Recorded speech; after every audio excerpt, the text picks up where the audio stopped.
अध्याय 15 केंद्र राज्य संबंध सेंट्रल स्टेट रिलेशंस।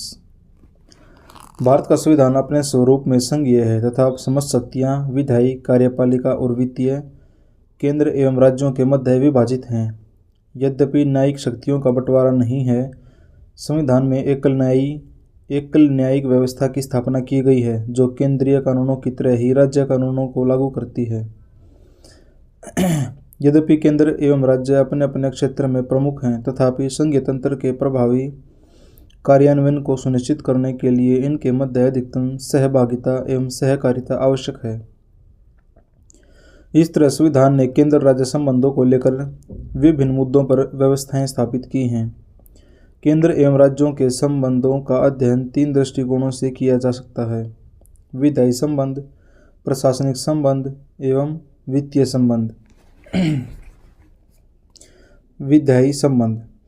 संविधान के भाग 11 में अनुच्छेद 245 से 255 तक केंद्र राज्य विधायी संबंधों की चर्चा की गई है। इसके अतिरिक्त कुछ अन्य अनुच्छेद भी इस विषय से संबंधित हैं। किसी अन्य संघीय संविधान की तरह भारतीय संविधान भी केंद्र एवं राज्यों के बीच उनके क्षेत्र के हिसाब से विधायी शक्तियों का बंटवारा करता है।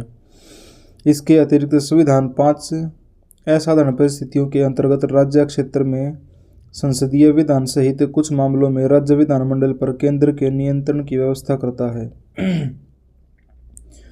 इस तरह केंद्र राज्य विधायी संबंधों के मामले में 4 स्थितियां हैं: केंद्र और राज्य विधान के सीमांत क्षेत्र, विधायी विषयों का बंटवारा, राज्य क्षेत्र में संसदीय विधान और राज्य विधान पर केंद्र का नियंत्रण। केंद्र और राज्य विधान का क्षेत्रीय विस्तार। संविधान ने केंद्र और राज्यों को प्रदत्त शक्तियों के संबंध में स्थानीय सीमाओं को लेकर विधायी संबंधों को निम्नलिखित तरीके से परिभाषित किया है। संसद पूरे भारत या इसके किसी भी क्षेत्र के लिए कानून बना सकती है। भारत क्षेत्र में राज्य शामिल हैं। केंद्र शासित राज्य और किसी अन्य क्षेत्र को भारत के क्षेत्र में माना जाता है। राज्य विधानमंडल पूरे राज्य या राज्य के किसी क्षेत्र के लिए कानून बना सकता है। राज्य विधानमंडल द्वारा निर्मित कानून को राज्य के बाहर के क्षेत्रों में लागू नहीं किया जा सकता, सिवाय तब जब राज्य और वस्तु में संबंध पर्याप्त हों। केवल संसद अकेले अतिरिक्त क्षेत्रीय विधान बना सकती है। इस तरह संसद का कानून भारतीय नागरिक एवं उनकी विश्व में कहीं भी संपत्ति पर लागू होता है। यद्यपि संविधान ने क्षेत्रीय न्याय क्षेत्र के मामले पर संबंध पर कुछ प्रतिबंध भी लगाए हैं। संसद पर कुछ प्रतिबंध भी लगाए हैं।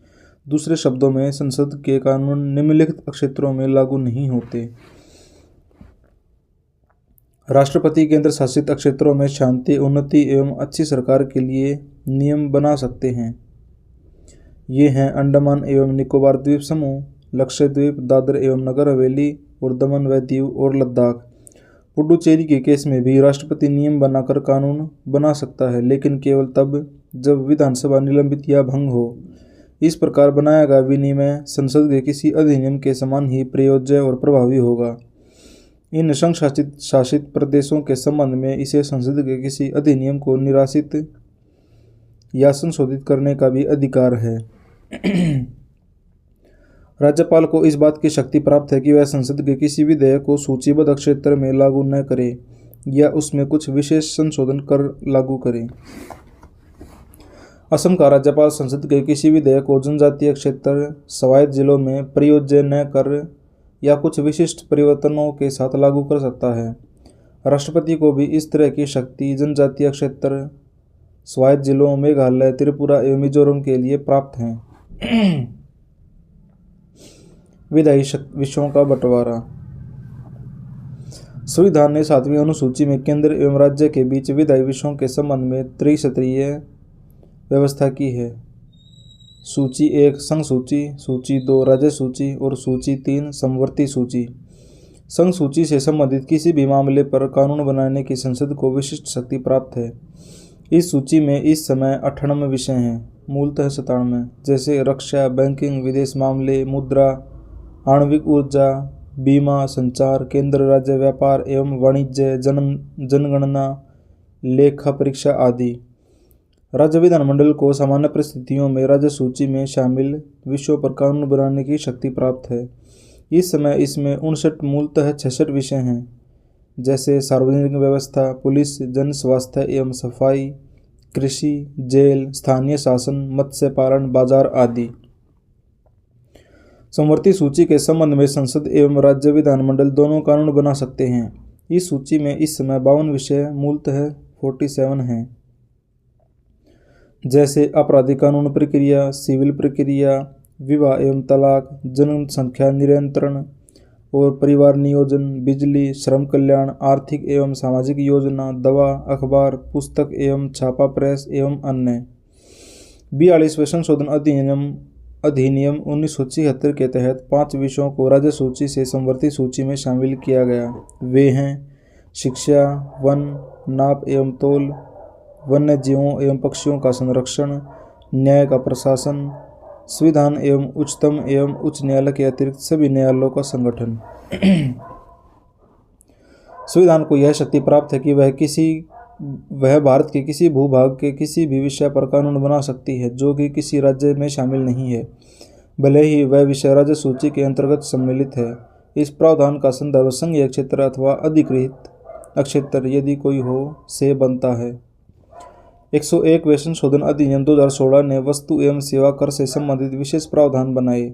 इसी अनुसार संसद तथा राज्य विधायिकाओं को संघ अथवा राज्य द्वारा अधिरोपित वस्तु एवं सेवा के विषय पर कानून बनाने का अधिकार है।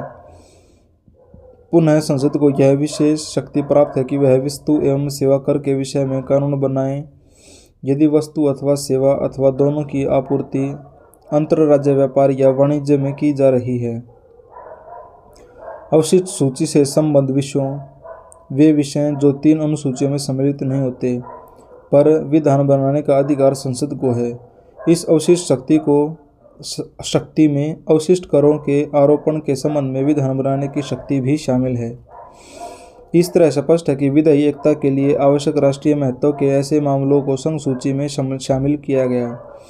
क्षेत्रीय एवं स्थायी महत्व एवं विविधता वाले विषयों को राज्य सूची में रखा गया। जिन विषयों पर संपूर्ण देश में विधायिका की एक रूपता वांछनीय है परंतु अनिवार्य नहीं, उन्हें समवर्ती सूची में रखा गया। इस तरह संविधान अनेकता में एकता की अनुमति देता है। अमेरिका में संघीय सरकार की शक्तियां संविधान में निहित हैं तथा अवशिष्ट शक्तियां राज्यों को प्रदान कर दी गई हैं। ऑस्ट्रेलियाई संविधान में भी अमेरिका की तरह शक्तियों के एकल वर्णन की प्रकृति को अपनाया गया है। कनाडा में शक्तियों के आवंटन की दोहरी प्रकृति है, अर्थात संघीय और प्रांतीय, तथा अवशिष्ट शक्तियां केंद्र में निहित हैं। भारत सरकार अधिनियम 1935 त्रिस्तरीय महत्व के मामलों की व्यवस्था करता है, अर्थात संघीय, प्रांतीय और समवर्ती। वर्तमान संविधान इस अधिनियम के मामलों को एक अंतर के साथ अपनाता है। खास शक्तियां उस समय न तो संघीय विधायिका को दी गई न प्रांतीय विधायिका को, बल्कि भारत के गवर्नर जनरल को दी गई। इस मामले में भारत ने कनाडा पद्धति को अपनाया। संविधान में संघ सूची को राज्य एवं समवर्ती सूची के ऊपर रखा गया है और समवर्ती सूची को राज्य सूची के ऊपर रखा गया है। संघ सूची एवं राज्य सूची के बीच टकराव होने की स्थिति में संघ सूची मान्य होगी। यही व्यवस्था संघ सूची व समवर्ती सूची के मामले में भी यही स्थिति होगी। समवर्ती एवं राज्य सूची में संघर्ष की स्थिति पर पूर्व वाली मान्य होगी। यदि समवर्ती सूची के किसी विषय को लेकर केंद्रीय कानून एवं राज्य कानून में संघर्ष की स्थिति आ जाए तो केंद्रीय कानून राज्य कानून पर प्रभावी होगा। लेकिन इसमें एक अपवाद भी है। यदि राज्य द्वारा बनाया गया कानून राष्ट्रपति की सिफारिश के लिए सुरक्षित है और उसे राष्ट्रपति की सहमति मिल जाती है तो राज्य का कानून प्रभावी होगा, लेकिन संसद भी इस पर कानून बना सकती है। राज्य क्षेत्र में संसदीय विधान। केंद्र एवं राज्यों के बीच बंटवारे की उक्त व्यवस्था सामान्य काल में विधायी शक्तियों के बंटवारे के लिए होती है, लेकिन असामान्य काल में बंटवारे की योजना या तो सुधारी जाती है या स्थगित कर दी जाती है। दूसरे शब्दों में, संविधान संसद को यह शक्ति प्रदान करता है कि राज्य सूची के तहत निम्नलिखित 5 असाधारण परिस्थितियों में कानून बनाए।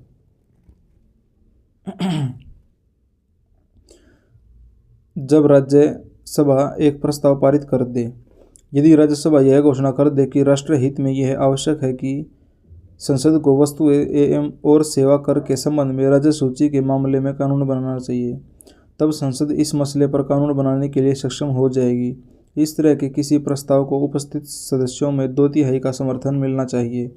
यह प्रस्ताव 1 वर्ष तक प्रभावी रहेगा। इसे आगे असंख्य बार बढ़ाया जा सकता है, परंतु इसे एक बार में 1 वर्ष से अधिक के लिए नहीं बढ़ाया जा सकता।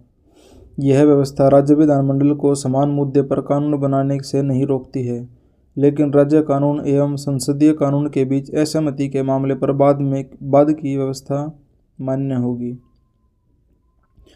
राष्ट्रीय आपातकाल के दौरान यदि आपातकाल प्रभावी हो जाए तो संसद वस्तु और सेवा कर के संबंध में राज्य सूची के मामलों की शक्तियां अधिकृत कर लेती है। आपातकाल समाप्त होने के 6 माह बाद तक यह व्यवस्था प्रभावी रहेगी। यहाँ भी राज्य विधानमंडल की समान मुद्दे पर कानून बनाने की शक्ति प्रतिबंधित नहीं होती, लेकिन इसमें भी टकराव की स्थिति में संसदीय कानून हावी रहता है। राज्यों के अनुरोध की अवस्था में जब 2 या अधिक राज्यों के विधानमंडल प्रस्ताव पारित करें कि राज्य सूची के मसले पर कानून बनाया जाए, तब संसद उस मामले के संबंध में कानून बना सकती है। यह कानून उन्हीं राज्यों में प्रभावी होगा जिन्होंने इसे बनाने के संबंध में प्रस्ताव पारित किया था। यद्यपि बाद में कोई राज्य इस संबंध में विधानमंडल में पारित प्रस्ताव के माध्यम से इसे लागू कर सकता है। इस तरह के कानून का संशोधन या इस पर पुनर्विचार संसद ही कर सकती है, न कि संबंधित राज्य। उक्त प्रावधान के तहत संसद उन मामलों पर भी कानून बना सकती है जिन पर उसे सीधे शक्ति प्रदत्त नहीं की गई। दूसरी ओर ऐसे मामले में राज्य विधानमंडल की कानून बनाने की शक्ति समाप्त हो जाती है। राज्यों द्वारा इस प्रकार का प्रस्ताव पारित करने का अभिप्राय यह है कि उन्होंने अपने विधान निर्माण की शक्ति को स्थगित या समर्पित कर दिया है तथा सभी कुछ संसद के हाथों में सौंप दिया है। उक्त व्यवस्था के तहत पारित कुछ कानूनों के उदाहरण इस प्रकार हैं: पुरस्कार प्रतियोगिता अधिनियम 1955, वन्य जीव संरक्षण अधिनियम 1972, जल प्रदूषण नियंत्रण एवं निवारण अधिनियम 1974, नगर भूमि अधिकतम सीमा और विनियमन अधिनियम 1976 और मानव अंग प्रतिरोपण अधिनियम 1994। अंतर्राष्ट्रीय समझौतों को लागू करना। संसद राज्य सूची के किसी मामले में अंतर्राष्ट्रीय संधि या समझौते के लिए कानून बना सकती है। यह व्यवस्था केंद्र को अपने अंतर्राष्ट्रीय दायित्व और प्रतिबद्धता को पूरा करने के योग्य बनाती है। उक्त व्यवस्था के तहत बनाए गए कुछ कानूनों के उदाहरण हैं: संयुक्त राष्ट्र सुविधा एवं प्रतिरक्षा अधिनियम 1947, जेनेवा समझौता अधिनियम 1960, अपहरण के खिलाफ अधिनियम 1982 एवं पर्यावरण से संबंधित विधान और TRIPS। राष्ट्रपति शासन के दौरान जब राज्य में राष्ट्रपति शासन लागू हो तो संसद को संबंधित राज्य के लिए राज्य सूची पर कानून बनाने की शक्ति प्राप्त हो जाती है। राष्ट्रपति शासन के उपरांत भी संसद द्वारा बनाया गया कानून प्रभावी रहता है। इसका अर्थ यह है कि इस कानून के प्रभावी होने की अवधि राष्ट्रपति शासन की अवधि से स्वतंत्र है, परंतु ऐसे कानून को राज्य विधानमंडल द्वारा निरसित या परिवर्तित या पुनः लागू किया जा सकता है। राज्य विधानमंडल पर केंद्र का नियंत्रण। अपवादजनक परिस्थितियों में राज्य सूची पर संसद के सीधे विधान के अतिरिक्त संविधान केंद्र को राज्य सूची पर नियंत्रण के लिए निम्नलिखित मामलों में शक्तिशाली बनाता है। राज्यपाल राज्य विधानमंडल द्वारा पारित विधेयक को राष्ट्रपति के विचारार्थ आरक्षित कर सकता है। यहाँ यह ध्यान दिया जाना चाहिए कि राष्ट्रपति को इस तरह के विधेयक अनुच्छेद 200 और 201 पर पूर्ण वीटो प्राप्त है। उस राज्य के साथ या उस राज्य के भीतर व्यापार, वाणिज्य और समागम की स्वतंत्रता पर प्रतिबंध लगाने वाला एक राज्य विधेयक केवल राष्ट्रपति की पूर्व स्वीकृति से ही राज्य की विधायिका में पेश किया जा सकता है। अनुच्छेद 304। केंद्र राज्यों को वित्तीय आपात स्थिति अनुच्छेद 360 के दौरान राष्ट्रपति के विचार के लिए राज्य विधानमंडल द्वारा पारित धन विधेयकों और अन्य वित्तीय विधेयकों को आरक्षित करने का निर्देश दे सकता है। राज्यपाल कुछ मामलों में राष्ट्रपति के निर्देश के बिना अध्यादेश नहीं बना सकता। अनुच्छेद 213। उक्त प्रावधानों से स्पष्ट होता है कि संविधान ने विधायी विषयों पर कानून बनाने के मामले में केंद्र की स्थिति ज़्यादा शक्तिशाली रखी है। इस संबंध में सरकारिया आयोग 1983 से 88 ने यह पाया कि संघीय सर्वोच्चता केंद्र एवं राज्यों के कानूनों के मध्य तनाव एवं टकराव को समाप्त करने एवं सौहार्दपूर्ण संबंध विकसित करने की एक शक्ति है। यदि केंद्र की सर्वोच्चता की स्थिति को समाप्त किया गया तो इसके नकारात्मक प्रभावों का अनुमान भी नहीं लगाया जा सकता।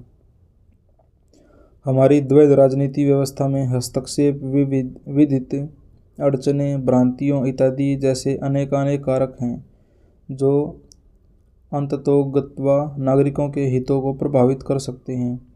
एकीकृत विधायी नीति एवं एक रूपता सामान्य केंद्र राज्य संबंधों के आधारभूत मुद्दे हैं। इससे ही हमारी अनेकता में एकता की पहचान अक्षुण्ण नहीं रह सकती है। इस प्रकार संघीय सर्वोच्चता की यह नीति संघीय व्यवस्था के प्रभावी एवं निर्बाध संचालन हेतु अति आवश्यक है। प्रशासनिक संबंध। संविधान के भाग 11 में अनुच्छेद 256 से 263 तक केंद्र व राज्य के बीच प्रशासनिक संबंधों की व्याख्या की गई है। इसी मुद्दे पर कई अन्य अनुच्छेद भी हैं। कार्यकारी शक्तियों का बंटवारा। केंद्र व राज्यों के बीच कुछ मामलों को छोड़कर विधायी व कार्यकारी शक्तियों का बंटवारा किया गया है। इस प्रकार केंद्र की कार्यपालक शक्तियां पूरे भारत में विस्तृत हैं। उस मामले में जिसमें संसद को विशेष विधायी शक्तियां प्राप्त हैं, अर्थात संघ सूची के विषय, किसी संधि या समझौते के तहत अधिकार, प्राधिकरण और न्याय क्षेत्र का कार्य है।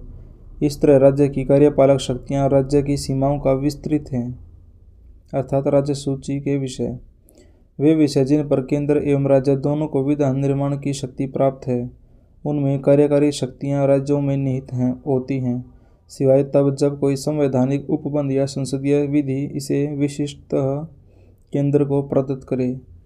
इस प्रकार संवर्ती विषय संबंधी कोई नियम यद्यपि संसद द्वारा निर्मित किया गया हो, परंतु उसे राज्य द्वारा कार्य निष्पादित किया जाता है, सिवाय तब जब संविधान या संसद अन्यथा निर्देशित करे। राज्य एवं केंद्र के दायित्व। संविधान ने राज्यों की कार्यकारी शक्तियों के संबंध में उन पर 2 प्रतिबंध आरोपित किए हैं, जिससे इस संबंध में केंद्र को कार्यकारी शक्तियों के संबंध में असीमित अधिकार प्राप्त होते हैं। इस प्रकार प्रत्येक राज्य की कार्यकारी शक्ति को इस प्रकार उपयोग किया जा सकता है। संसद द्वारा निर्मित किसी विधान का अनुपालन सुनिश्चित करना तथा राज्यों से संबंधित कोई वर्तमान विधान राज्य में केंद्र की कार्यपालिका शक्ति को बाधित या इसके संबंध में पूर्वाग्रह न रखना। इनमें से पहला, जहां राज्यों का साधारण दायित्व है, वहीं दूसरा राज्यों का विशेष की केंद्र की कार्यपालक शक्ति को बाधित न करे। दोनों ही मामलों में केंद्र की कार्यकारी शक्तियां इस सीमा तक विस्तृत हैं कि वे अप्रत्यक्ष रूप से राज्यों को यह निर्देश देती हैं कि केंद्र का कानून उनके कानून से ज़्यादा मान्य होगा। केंद्र के निर्देश प्रकृति में बाध्यकारी से हैं। इस प्रकार अनुच्छेद 365 कहता है कि यदि कोई राज्य केंद्र द्वारा दिए गए निर्देश का पालन करने में या प्रभावी बनाने में असफल रहता है तो ऐसी दशा में राष्ट्रपति इस आधार पर इस मामले को अपने हाथ में ले सकते हैं कि अमुक राज्य ने संविधान की मंशा या दिशा निर्देशों के अनुसार कार्य नहीं किया है। इसका अभिप्राय है कि ऐसी दशा में अनुच्छेद 365 के अंतर्गत राज्य पर राष्ट्रपति शासन लगाया जा सकता है।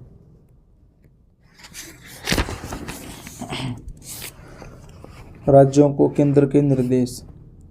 इन 2 मामलों के अतिरिक्त केंद्र को यह अधिकार है कि वह राज्य को निम्नलिखित मामलों पर अपनी कार्यकारी शक्तियों के प्रयोग के लिए निर्देश दे सकता है। संचार के साधनों को बनाए व उनका रखरखाव करे। राज्य में रेलवे संपत्ति की रक्षा करे। प्राथमिक शिक्षा के स्तर पर राज्य से संबंधित भाषाई अल्पसंख्यक समूह के बच्चों के लिए मातृभाषा सीखने की व्यवस्था करे। राज्य में अनुसूचित जनजातियों के कल्याण के लिए विशेष योजनाएं बनाएं और उनका क्रियान्वयन करें। इन मामलों में अनुच्छेद 365 के अंतर्गत केंद्र के निर्देश भी राज्यों पर लागू होते हैं।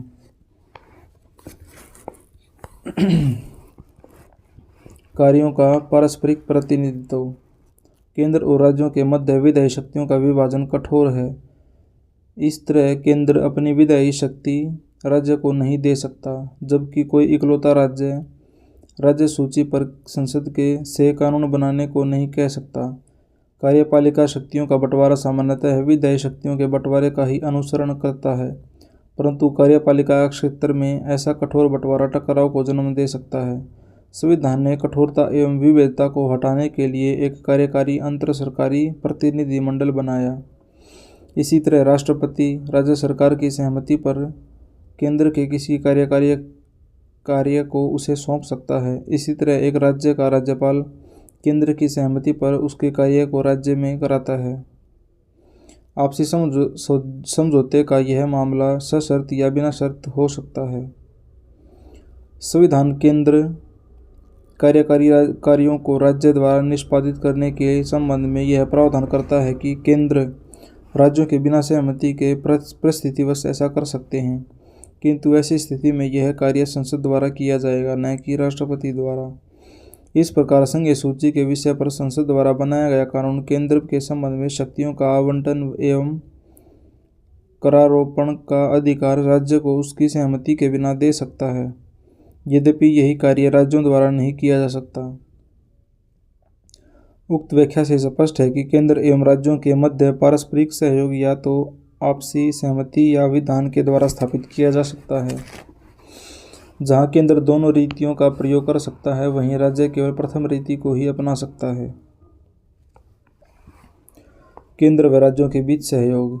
संविधान में केंद्र व राज्य के बीच सहयोग एवं समन्वय के लिए निम्नलिखित उपबंध हैं। संसद किसी अंतर्राज्यीय नदी और नदी घाटी के पानी के प्रयोग, वितरण और नियंत्रण के संबंध में किसी विवाद या शिकायत पर न्याय निर्णय दे सकती है। राष्ट्रपति अनुच्छेद 263 के तहत केंद्र व राज्य के बीच सामूहिक महत्व के विषयों की जांच व बहस के लिए अंतर्राज्यीय परिषद का गठन कर सकता है। इस तरह की परिषद 1990 में बनाई गई थी। केंद्र एवं राज्यों के में लोक अधिनियमों, रिकॉर्डों एवं न्यायिक प्रक्रिया के संचालन के लिए भारत के भू क्षेत्र को पूर्ण विश्वास एवं साख प्रदान की जानी चाहिए। संसद संवैधानिक उद्देश्य के अंतर्राज्यीय व्यापार, वाणिज्य एवं अंतर संबंध की स्वतंत्रता व्यवस्था के तहत किसी प्राधिकरण का गठन कर सकती है। अखिल भारतीय सेवाएं। किसी अन्य संघ की तरह केंद्र एवं राज्य की सार्वजनिक सेवाएं बटी हुई हैं, जिन्हें केंद्रीय सेवाएं या राज्य सेवाएं कहा जाता है। इसमें अखिल भारतीय सेवाएं IAS, IPS और IFOS शामिल हैं। इन सेवाओं के अधिकारी केंद्र और राज्यों के अंतर्गत उच्च पदों पर अपनी सेवाएं प्रदान करते हैं, परंतु इनकी नियुक्ति और प्रशिक्षण केंद्र द्वारा किया जाता है। इन सेवाओं को केंद्र एवं राज्यों द्वारा संयुक्त रूप से नियंत्रित किया जाता है। इन पर पूर्ण नियंत्रण केंद्र सरकार का एवं तत्कालीन नियंत्रण राज्य सरकार का रहता है। इन्हें 1947 में भारतीय सिविल सेवा ICS के स्थान पर IAS और भारतीय पुलिस IP के स्थान पर IPS नाम दिया गया, जिसे संविधान में अखिल भारतीय सेवाओं के रूप में मान्यता दी गई। 1966 में भारतीय वन सेवा IFOS को तीसरी अखिल भारतीय सेवा बनाया गया। संविधान का अनुच्छेद 312 संसद को राज्यसभा के प्रस्ताव के आधार पर नई अखिल भारतीय सेवा के गठन का अधिकार प्रदान करता है। इन तीनों अखिल भारतीय सेवाओं में से प्रत्येक का आवंटन राज्यों की आवश्यकतानुरूप किया जाता है तथा इनमें से प्रत्येक में समान सदर के अधिकारी होते हैं एवं उन्हें समान वेतन प्रदान किया जाता है। यद्यपि अखिल भारतीय सेवाएं राज्य की स्वायत्तता और संरक्षण को सीमित कर संविधान के संघीय सिद्धांत का उल्लंघन करती हैं। इन सेवाओं का समर्थन निम्नलिखित आधार पर किया जाता है। 1. केंद्र एवं राज्य में उच्च स्तरीय प्रशासन के रखरखाव में। 2. पूरे देश में प्रशासनिक एकीकरण व्यवस्था सुनिश्चित करने में। एवं 3. केंद्र एवं राज्यों के सामूहिक हितों के संबंध में सहयोग एवं संयुक्त कार्यों में। संविधान सभा में अखिल भारतीय सेवाओं को उचित बताते हुए डॉक्टर अंबेडकर ने कहा था कि संघीय व्यवस्था में द्वैत नीति को सभी संघीय व्यवस्थाओं में अपनाया गया है। सभी संघीय व्यवस्थाओं में संघीय सिविल सेवा एवं प्रांतीय सिविल सेवाएं पाई जाती हैं। भारतीय संघ में भी द्वैत नीति तथा दो प्रकार की सेवाएं होंगी, किंतु इसका एक अपवाद भी होगा। यह पाया गया कि प्रत्येक देश में प्रशासन में कुछ विशेष पद प्रशासन के स्तर को बनाए रखने के लिए रणनीतिक पद कहे जाते हैं। निसंदेह प्रशासन का स्तर इन रणनीतिक पदों पर नियुक्त किए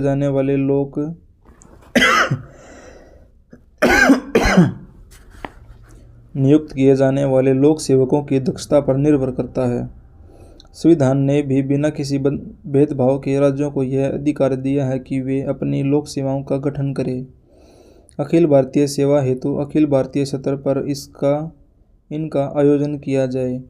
इसके द्वारा चयनित प्रशासकों हेतु अखिल भारतीय सेवाओं के समान वेतन भत्ते हों तथा इन्हें रणनीतिक या मुख्य पदों पर नियुक्ति के समान अवसर होने चाहिए।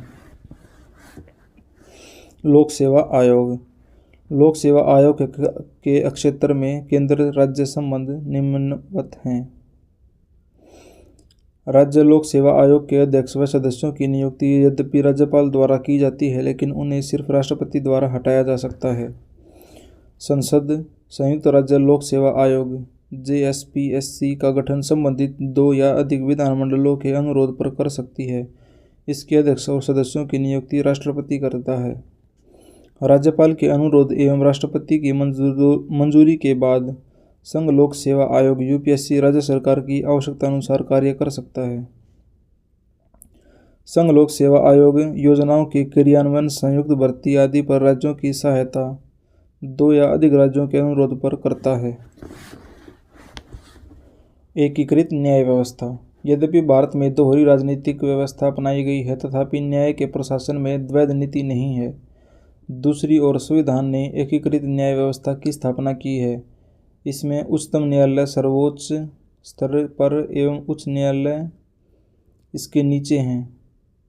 उच्चतम न्यायालय सर्वोच्च स्तर पर एवं उच्च न्यायालय इसके नीचे है। यह एकल व्यवस्था ही केंद्र एवं राज्य दोनों के विधानों का अनुपालन सुनिश्चित करती है। यह व्यवस्था पारस्परिक टकराव एवं भ्रांति को समाप्त करने हेतु अपनाई गई है। उच्च न्यायालय के न्यायाधीशों की नियुक्ति राष्ट्रपति द्वारा सर्वोच्च न्यायालय के मुख्य न्यायाधीश एवं संबंधित राज्य के राज्यपाल के परामर्श से की जाती है। उन्हें राष्ट्रपति द्वारा स्थानांतरित किया जा सकता है एवं पद से हटाया भी जा सकता है। संसद विधान बनाकर 2 या 2 से अधिक राज्यों के लिए एक ही उच्च न्यायालय की स्थापना कर सकती है। उदाहरणतः महाराष्ट्र एवं गोवा या पंजाब एवं हरियाणा का एक ही उच्च न्यायालय है। आपातकालीन अवधि में संबंध। राष्ट्रीय आपातकाल के समय अनुच्छेद 352 के अंतर्गत 8 केंद्र को इस बात का अधिकार प्राप्त हो जाता है कि वह किसी भी विषय पर राज्य या राज्यों को निर्देशित कर सकता है। इस प्रकार इस स्थिति में राज्य पूर्णतया केंद्र के नियंत्रणाधीन हो जाते हैं, यद्यपि इनमें निलंबित नहीं किया जाता।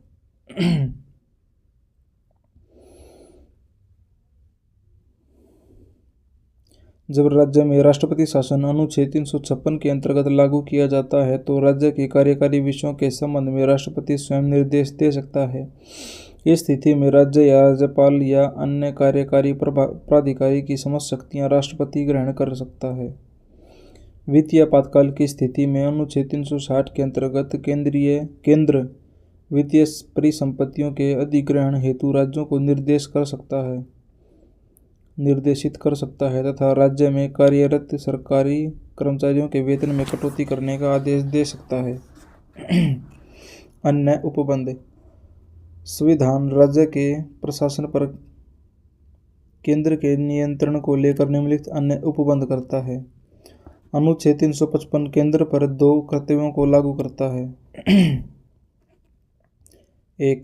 बाह्य आक्रमण एवं आंतरिक अशांति से प्रत्येक राज्य की संरक्षा करके, और 2. यह सुनिश्चित करना कि प्रत्येक राज्य की सरकार संविधान की व्यवस्थाओं के अनुरूप कार्य कर रही है या नहीं। 3. राज्यों के राज्यपालों को राष्ट्रपति द्वारा नियुक्त किया जाता है। उनका कार्यकाल राष्ट्रपति की दया पर निर्भर करता है। राज्य का संवैधानिक अध्यक्ष होने के अतिरिक्त राज्यपाल केंद्र के एजेंट के रूप में कार्य करता है। वह राज्य के प्रशासनिक मामलों की रिपोर्ट समय समय पर केंद्र को देता है। राज्य निर्वाचन आयुक्त की नियुक्ति यद्यपि राज्यपाल द्वारा की जाती है, लेकिन उसे राष्ट्रपति द्वारा ही हटाया जा सकता है।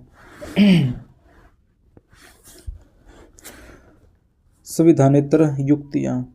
उपरोक्त वर्णित संवैधानिक युक्तियों के अतिरिक्त केंद्र एवं राज्यों के मध्य सहयोग एवं समन्वय हेतु कई अन्य संविधानेतर युक्तियाँ भी हैं। इनमें बड़ी संख्या में परामर्शदात्री निकाय एवं केंद्र के स्तर पर आयोजन सम्मेलन आदि शामिल हैं। अब नीति आयोग गैर संवैधानिक परामर्शदात्री निकायों में शामिल है।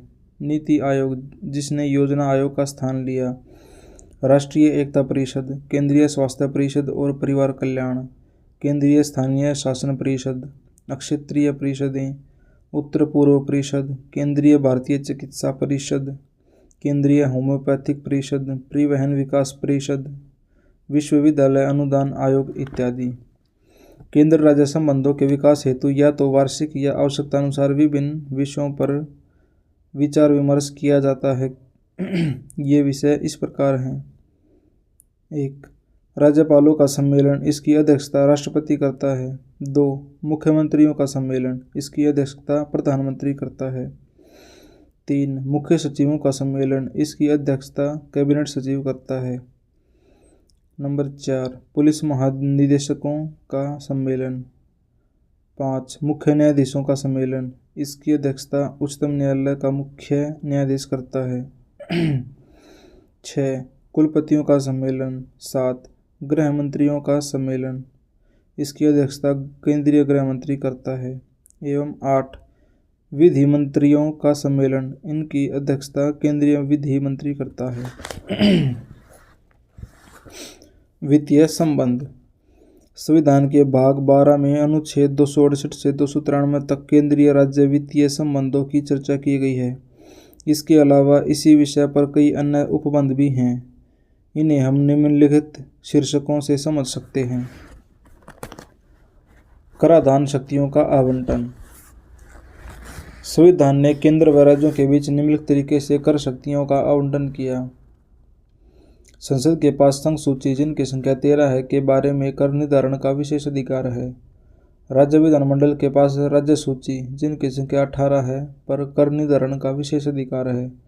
समवर्ती सूची में कोई कर प्रविष्टियां नहीं हैं। दूसरे शब्दों में, कर विधायन के संबंध में समवर्ती क्षेत्राधिकार उपलब्ध नहीं है, लेकिन 101वें संशोधन अधिनियम 2016 ने वस्तु एवं सेवा कर के संबंध में एक विशेष प्रावधान बनाकर एक अपवाद प्रस्तुत किया है। इस संशोधन ने संसद एवं राज्य विधायिकाओं को वस्तु एवं सेवा कर के प्रशासन के लिए समवर्ती अधिकार व शक्ति प्रदान की है। कर निर्धारण की अवशेषीय शक्ति संसद में निहित है। इस उपबंध के तहत संसद ने उपहार कर, समृद्धि कर और व्यय कर लगाए हैं। संविधान कर की उगाही और संक्रमण की शक्ति में स्पष्ट अंतर करता है और इस प्रकार कर की उगाही और एकत्रित कर की प्राप्तियों के उपयोग की शक्ति का भी निर्धारण करता है। उदाहरण के लिए, आयकर की उगाही और एकत्रण केंद्र द्वारा किया जाता है, परंतु इसकी प्राप्तियों को केंद्र और राज्यों के मध्य बांटा जाता है। इसके अतिरिक्त संविधान ने राज्यों की कर निर्धारण शक्ति पर निम्नलिखित पाबंदियां भी लगाई हैं। 1. विधानमंडल व्यवसाय, व्यापार एवं रोजगार पर कर लगा सकता है, लेकिन एक व्यक्ति पर यह 2500 रुपये प्रति वर्ष से अधिक नहीं होना चाहिए। राज्य विधानमंडल वस्तुओं की खरीद बिक्री, समाचार पत्रों के अतिरिक्त पर कर लगा सकता है, लेकिन ऐसी शक्तियों पर 4 पाबंदियां हैं। 1. राज्य के बाहर किसी वस्तु की खरीद बिक्री पर कर नहीं लगाया जा सकता। 2.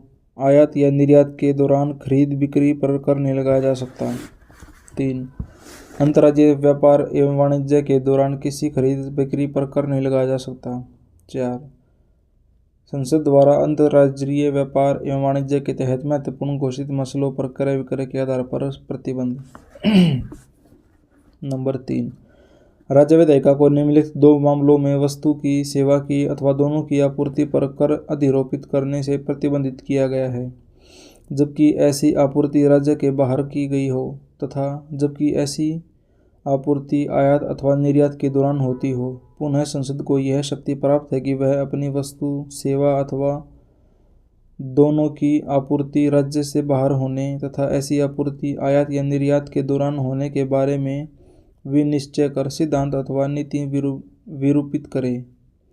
राज्य विधानमंडल किसी अंतर राज्य नदी या नदी धारा के विनियमन या विकास हेतु संसद द्वारा स्थापित किसी प्राधिकरण को किसी पानी या बिजली एकत्रीकरण, उत्पादन, खपत, वितरण या बिक्री पर कर निर्धारण कर सकती है, लेकिन ऐसे किसी कानून को प्रभावी बनाने से पूर्व राष्ट्रपति की सिफारिश को सुरक्षित रखना होगा और उसकी सहमति लेनी होगी। कर राजस्व का वितरण। 80वें संशोधन अधिनियम 2000 तथा 101वां संशोधन अधिनियम 2016 द्वारा केंद्र राज्य के बीच कर राजस्व बंटवारे की योजना पर व्यापक परिवर्तन किया गया। 80वां संशोधन 10वें वित्त आयोग की सिफारिशों को प्रभावी करने के लिए लागू किया गया था। आयोग ने सिफारिश की थी कि कुछ केंद्रीय करों एवं करधानों से प्राप्त कुल आय का 29% राज्यों को मिलना चाहिए। ऐसे अवमूल्यन की वैकल्पिक योजना के रूप में जाना गया तथा यह पूर्वव्यापी 1 अप्रैल 1996 से अस्तित्व में आया। इस संशोधन से आयकर के साथ ही कई अन्य करों जैसे निगम कर, कस्टम ड्यूटी आदि का प्रावधान किया गया।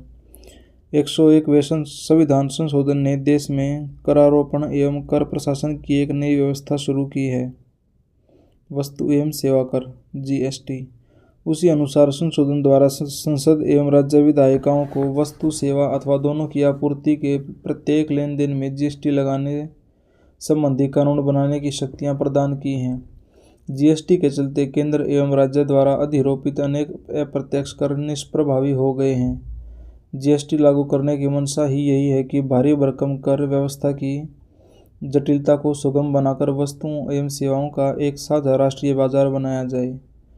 संशोधन ने विभिन्न केंद्रीय अप्रत्यक्ष करों तथा उगाहियों को जो अब तक वस्तुओं एवं सेवाओं की आपूर्ति से जुड़ी थी, जैसे केंद्रीय उत्पाद शुल्क, अतिरिक्त उत्पाद शुल्क, औषधीय एवं प्रसाधन तैयारी उत्पादन शुल्क अधिनियम 1955 के अंतर्गत उगाहा गया उत्पादन शुल्क, केंद्रीय बिक्री कर केंद्र द्वारा लगाया जाता है और राज्यों द्वारा एकत्र किया जाता है। सेवा कर, अतिरिक्त सीमा शुल्क जिसे प्रतिकार शुल्क कहा जाता है, विशेष अतिरिक्त सीमा शुल्क तथा केंद्रीय अधिभार एवं उपकर जहाँ तक वे वस्तु एवं सेवा आपूर्ति से संबंधित हैं। उसी प्रकार संशोधन द्वारा अन्य अनेक करों शुल्कों को भी एकमेव कर दिया, जैसे राज्य मूल्य वर्धित कर, बिक्री कर, मनोरंजन कर, अष्टद्रव्य एवं प्रवेश कर, क्रय कर, विलासिता कर, लॉटरी, सट्टा, जुआ आदि पर कर तथा वस्तु एवं सेवाओं की आपूर्ति पर अधिरोपित राज्य के अधिभार एवं उपकर। इसके अलावा संशोधन ने संविधान के अनुच्छेद 268A के साथ ही संघ सूची की प्रविष्टि 92C को भी निरस्त कर दिया, जो कि सेवा कर से संबंधित थी। इन्हें 88वें संविधान संशोधन अधिनियम 2003 द्वारा जोड़ा गया था। संविधान कर की उगाही केंद्र द्वारा की जाती थी तथा इसका संग्रहण और विनियोग केंद्र एवं राज्य दोनों करते थे। उपरोक्त दोनों संशोधनों 80वां एवं 101वां संशोधन के बाद कर राजस्व के केंद्र और राज्यों के बीच वितरण की वर्तमान स्थिति निम्नवत है। केंद्र द्वारा उद्गृहित एवं राज्यों द्वारा संग्रहित एवं विनियोजित कर अनुच्छेद 268। इस श्रेणी में विनियम पत्रों, चेकों, वादा नोटों, नीतियों, बीमा तथा शेयरों एवं अन्य के अंतरण पर लगाने वाला स्टाम्प शुल्क आते हैं। किस राज्य से उगाही की गई इन शुल्कों की प्रतियां भारत की समेकित निधि का भाग नहीं होती, बल्कि उसी राज्य को दी जाती हैं। संघ द्वारा उद्गृहित एवं संग्रहित किंतु राज्यों को सौंपे जाने वाले कर अनुच्छेद 269। इसी श्रेणी में अग्रलिखित कर आते हैं। 1. अंतर्राज्यीय व्यापार या वाणिज्य में वस्तुओं के क्रय विक्रय से संबंधित कर, समाचार पत्र को छोड़कर। माल या सामान के अंतर्राज्यीय व्यापार या वाणिज्य के पारेषण से संबंधित कर। इन करों से प्राप्तियां भारत की समेकित निधि का भाग नहीं बनती। इन्हें संसद द्वारा निर्धारित नियमों अनुसार संबंधित राज्य को सौंप दिया जाता है। वस्तु एवं सेवा कर की उगाही और संग्रहण अंतर्राज्य व्यापार एवं वाणिज्य अनुच्छेद 269 के दौरान। अंतर्राज्य व्यापार या वाणिज्य के दौरान हुई आपूर्ति पर वस्तु एवं सेवा कर की उगाही और संरक्षण केंद्र द्वारा किया जाता है, लेकिन यह कर केंद्र और राज्यों के बीच उसी प्रकार बांट दिया जाता है जैसा कि जीएसटी काउंसिल की अनुशंसाओं पर संसद निर्धारित करती है।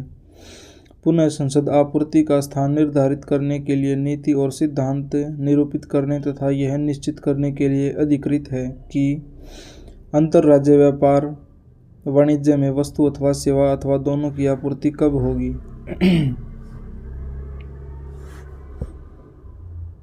संघ द्वारा उद्गृहित एवं संग्रहित किए जाने वाले तथा केंद्र एवं राज्यों के बीच बंटने वाले कर की उक्त व्यवस्था अनुच्छेद 270। इस श्रेणी में संघ सूची में उल्लिखित सभी कर और शुल्क आते हैं। 1. संविधान के अनुच्छेद 268, 269 एवं 269 क में उल्लिखित कर ऊपर लिखित। संविधान के अनुच्छेद 271 में उल्लिखित कर नीचे उल्लिखित पर अधिभार। किसी विशिष्ट परियोजना के लिए लगाया गया कोई सेस। इन करों और शुल्कों की कुल प्राप्तियों के वितरण की प्रक्रिया राष्ट्रपति द्वारा वित्त आयोग की सिफारिश पर अनुशंसित की जाती है। कुछ शुल्कों और करों पर संघ के परियोजनाओं के लिए अधिभार अनुच्छेद 271। संसद किसी भी समय उपरोक्त वर्णित द्वितीय एवं तृतीय श्रेणी के करों पर अपनी आवश्यकता पूर्ति के लिए अनुच्छेद 269 एवं 270 में उल्लिखित अधिभार लगा सकता है। ये सीधे केंद्र को प्राप्त होते हैं। दूसरे शब्दों में राज्यों को इनका कोई हिस्सा प्राप्त नहीं होता। तथापि वस्तु एवं सेवा कर जीएसटी इस अधिभार से मुक्त है। दूसरे शब्दों में यह अधिभार जीएसटी पर अधिरोपित नहीं किया जा सकता। राज्यों द्वारा उद्गृहित, संग्रहित एवं उपभोग किए जाने वाले कर ये पूर्णतः राज्यों के कर हैं। इनका उल्लेख राज्य सूची में किया गया है तथा इनकी संख्या 18 है। ये इस प्रकार हैं: भू राजस्व, कृषि आय पर कर, कृषि भूमि के उत्तरवर्तन से संबंधित शुल्क, कृषि भूमि से संबंधित संपदा शुल्क, भूमि और भवनों पर कर, खनिज अधिकारों पर कर, मानव उपयोग के लिए अल्कोहलीय पेय पदार्थ, अफीम, भारतीय भांग तथा अन्य नशीली दवाइयाँ एवं नशीले पदार्थों पर उत्पाद शुल्क, लेकिन अल्कोहल युक्त औषधियाँ एवं प्रसाधन सामग्री पर नहीं। बिजली के उपयोग एवं बिक्री पर कर, कच्चे तेल, high speed diesel motor, spirit, petrol, प्राकृतिक गैस, उड्डयन टरबाइन ईंधन तथा मानव उपयोग के लिए अल्कोहलीय पेय पदार्थ पर कर। किंतु इनमें अंतर्राज्य व्यापार या वाणिज्य के दौरान बिक्री तथा ऐसी वस्तुओं की अंतर्राज्यीय व्यापार अथवा वाणिज्य के दौरान बिक्री शामिल नहीं है। सड़क अथवा अंतर्देशीय जल परिवहन में वस्तुओं तथा यात्रियों को ढोने पर लगा कर, वाहनों पर कर, पशुओं तथा नौकाओं पर कर, पथ कर, टोल्स, व्यवसाय, व्यापार, कोलिंग्स तथा रोजगारों पर कर, कैपिटेशन कर, मनोरंजन तथा मन बहलाव पर उस हद तक कर जहां तक पंचायत, नगरपालिका अथवा क्षेत्रीय परिषद अथवा जिला परिषद संग्रह करते हों। दस्तावेजों पर स्टाम्प शुल्क जो संघीय सूची में विनिर्दिष्ट है उनके अलावा तथा राज्य सूची में शामिल सामग्री पर शुल्क, कोर्ट शुल्क के अतिरिक्त। गैर कर राजस्व का वितरण। केंद्र के गैर राजस्व स्रोतों से व्यापक प्राप्तियां निम्नलिखित से हैं: डाक एवं तार, रेलवे, बैंकिंग, प्रसारण, सिक्के एवं मुद्रा, केंद्रीय सार्वजनिक उपक्रम, समयावधि समाप्त होने पर उगाही और अन्य। राज्य गैर राजस्व कर के द्वारा राज्य को प्राप्त व्यापक स्रोत इस तरह के हैं: सिंचाई, वन, मत्स्य पालन, राज्य सार्वजनिक उपक्रम, समय चूकने पर उगाही एवं अन्य। राज्यों के लिए सहायतार्थ अनुदान। राज्य एवं राज्यों के बीच करों की हिस्सेदारी के संविधान में व्यवस्था की गई है कि राज्यों को केंद्र से सहायतार्थ अनुदान प्राप्त हो। अनुदान दो प्रकार के होते हैं: विधिक अनुदान एवं विवेकाधीन अनुदान। विधिक अनुदान अनुच्छेद 275 संसद को इस बात का अधिकार प्रदान करता है कि वह राज्यों को आवश्यकता पड़ने पर अनुदान उपलब्ध कराए। यद्यपि प्रत्येक राज्य के लिए ऐसा करना आवश्यक नहीं है। इसके अलावा अलग अलग राज्यों के लिए सहायता राशि भी भिन्न भिन्न निर्धारित की जा सकती है। यह राशि प्रत्येक वर्ग भारत की संचित निधि पर भारित होती है। इस सामान्य प्रावधान के अतिरिक्त संविधान राज्यों में जनजातियों के उत्थान एवं कल्याण तथा अनुसूचित जनजाति बाहुल्य राज्यों में प्रशासनिक विकास के लिए भी राज्यों को विशेष सहायता प्रदान करने की शक्ति संसद को देता है। ऐसे राज्यों में असम भी सम्मिलित है। अनुच्छेद 275 के अंतर्गत वर्णित यह अनुदान वित्त आयोग की अनुशंसा पर दी जाती है। विवेकाधीन अनुदान अनुच्छेद 282 संघ एवं राज्य दोनों को इस बात पर अधिकार देता है कि किसी लोक प्रयोजन के लिए वे अनुदान आवंटित कर सकते हैं। इस प्रावधान के अंतर्गत केंद्र राज्यों को अनुदान प्रदान कर सकते हैं। इन अनुदानों को विवेकाधीन अनुदान के नाम से जाना जाता है। इसका कारण यह है कि इसके लिए केंद्र बाध्य नहीं है तथा यह पूर्णतया उसके सविवेक पर निर्भर करता है। इन अनुदानों के दो उद्देश्य होते हैं: योजनागत लक्ष्यों की प्राप्ति के निमित्त राज्यों को वित्तीय सहायता उपलब्ध कराना तथा राष्ट्रीय योजना के लिए राज्यों को प्रभावित करना। अन्य अनुदान संविधान एक अन्य तरह के अनुदान की भी व्यवस्था करता है, किंतु यह अल्प अवधि के लिए होता है। इस प्रकार जूट एवं जूट उत्पादों असम, बिहार, उड़ीसा एवं पश्चिम बंगाल के लिए के निर्यात शुल्क की जगह अनुदान का प्रावधान किया गया था। यह अनुदान संविधान प्रारंभ होने से 10 वर्ष की अवधि के लिए किए गए थे। ये अनुदान भारत की संचित निधि पर भारित थे तथा वित्त आयोग की अनुशंसा पर राज्यों को उपलब्ध कराए गए थे। वस्तु एवं सेवा कर परिषद। वस्तु एवं सेवा कर जीएसटी के सक्षम और कुशल प्रशासन के लिए केंद्र और राज्यों बीच सहयोग और समन्वय जरूरी है।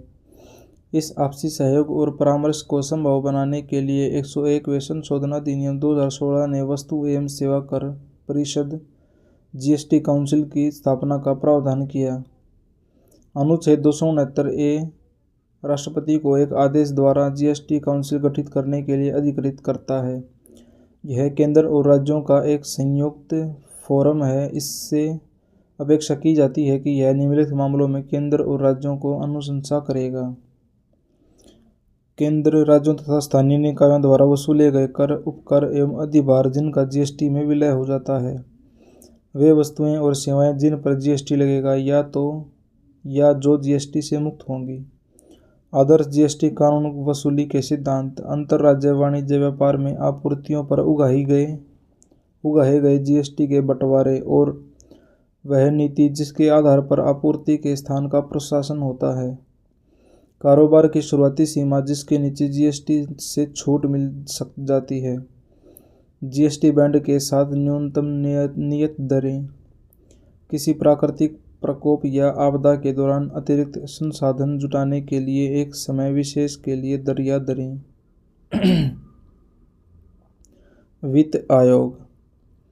अनुच्छेद 280 अर्ध न्यायिक निकाय के रूप में वित्त आयोग की व्यवस्था करता है। इसका गठन हर 5 वर्ष में राष्ट्रपति द्वारा स्थापित किया जाता है। यह निम्नलिखित मामलों पर राष्ट्रपति को सिफारिश करता है: केंद्र एवं राज्यों के बीच कराधान व्यवस्था का निर्धारण और ऐसी प्राप्तियों का राज्यों के बीच हिस्सेदारी का निर्धारण। वे सिद्धांत जिनके तहत राज्य केंद्र से आर्थिक अनुदान लेकर कार्य करता है। राज्य वित्त आयोग की संस्तुति के आधार पर राज्य पंचायतों और नगर पालिकाओं के स्रोतों की पूर्ति के लिए राज्य की संचित निधि को बढ़ाने के लिए किए जाने वाले उपाय। राष्ट्रपति द्वारा वित्तीय मामलों के संबंध में सौंपा गया कोई अन्य कार्य।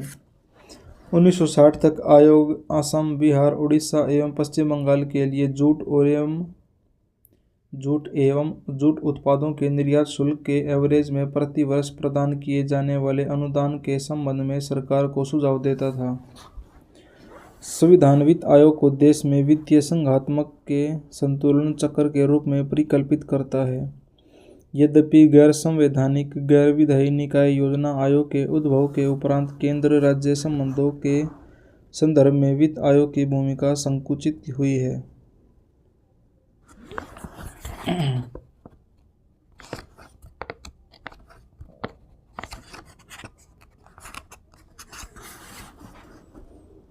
आज बस इतना ही।